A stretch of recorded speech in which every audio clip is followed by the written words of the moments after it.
7 দিন পার এখনো অনুব্রত মণ্ডলের কেশাগ্র স্পর্শ করতে পারেনি পুলিশ। পরপর দুবার নোটিশের পরও গড়হাজিরা অনুব্রত মণ্ডলের, এবং যে ডেডলাইন ছিল মেডিকেল সার্টিফিকেটের বিশ্রাম নেওয়ার, সেই ডেডলাইনও শেষ হয়ে গিয়েছে। এখন কি করবেন অনুব্রত মণ্ডল? পুলিশই বা কি পদক্ষেপ করতে পারে? সরাসরি কথা বলবো। আমাদের সঙ্গে রয়েছেন আমাদের প্রতিনিধি পার্থ প্রতিম ঘোষ। পার্থ, জানাও। তদন্তকারী অফিসার হচ্ছেন এসডিপিও বোলপুরের, এবং আমরা বর্তমানে এসডিপিও বোলপুরের অফিসেই রয়েছি, এবং তিনি ইতিমধ্যে দপ্তরে প্রত্যেক দিনের মতো চলে এসেছেন। কিন্তু এখন দেখার বিষয় যে পুলিশের তরফ থেকে পরবর্তী পদক্ষেপ কি নেওয়া হয় বা কি করতে চলেছে পুলিশ। কারণ তুমি দেখেছো যে পরপর দুটি নোটিশ, এই নোটিশ কিন্তু অনুব্রত মণ্ডল হাজিরার জন্য নির্দেশ থাকলো সেটা এড়িয়েছেন। এবং গত রবিবার দিনকে আমরা কি দেখেছিলাম?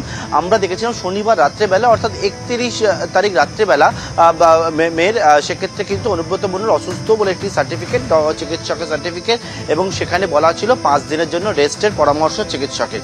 এবং সেটা একেবারে রবিবার দিন অনুব্রত মণ্ডলকে 11টার সময় হাজিরা দেওয়ার কথা থাকলেও সেখানে দেখতে পাওয়া যায় 11টার সময় কিন্তু এই অফিসের মধ্যে, এসডিপিও দপ্তরের মধ্যে একেবারে সেই রিপোর্ট তার আইনজীবীরা এবং তার অনুগামীরা আসেন এবং এসে চিকিৎসককে যে রিপোর্ট সেটা এসডিপিওকে দিয়ে দেন। তার পরবর্তীকালে পুলিশ জানায় সেই রিপোর্ট তারা খতিয়ে দেখবেন, এবং তারপর কিন্তু 5 দিনের কথা যেটা উল্লেখ করা ছিল 31 তারিখ রাত্রিবেলা যেটা রিপোর্ট দেওয়া হয়েছিল সেটা আজকে ডেডলাইন, সেটা শেষ। এরপর পুলিশ কি করবে? কারণ পরপর দুটি নোটিশ দেওয়া হয়েছিল, তার পরবর্তীকালে এই চিকিৎসকের সার্টিফিকেট পাওয়ার পরে আর কোনো নোটিশ বা পরবর্তীকালে দৃশ্যত কোনো পদক্ষেপ সেটা দেখতে পাওয়া যায়নি।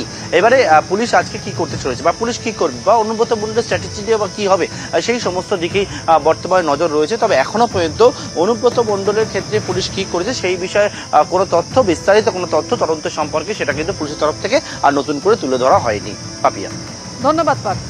উত্তর 24 পরগনার গাইঘাটার ডুমা এলাকায় সমবায় ভোটে জয়ী হলো গেরুয়া শিবির। 8 বছর পর এই সমবায় তৃণমূলের হাত থেকে ছিনিয়ে নিল গেরুয়া শিবির।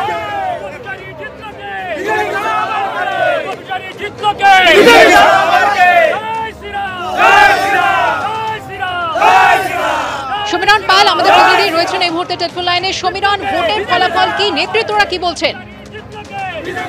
দেখো, ডুমা মৎস্য সমবায় সমিতির নির্বাচন ছিল গাইঘাটার, এবং এর আগে বর্ণবেড়িয়া এবং শশাডাঙ্গা যে সমবায় সমিতি, সেই সমবায় সমিতি বিজেপির পক্ষ থেকে দখল করা হয়। এবং তুমি জানো যে গত 2021 সালের যে নির্বাচন হয়েছিল বিধানসভা নির্বাচনে, সেখানে গাইঘাটা বিধানসভাটি বিজেপি দখল করেছিল এবং সুব্রত ঠাকুর বিধায়ক নির্বাচিত হয়েছিলেন। কিন্তু তারপর থেকে গাইঘাটা বিধানসভা কিছুতেই শাসক দল পুনরুদ্ধার করতে পারছে না।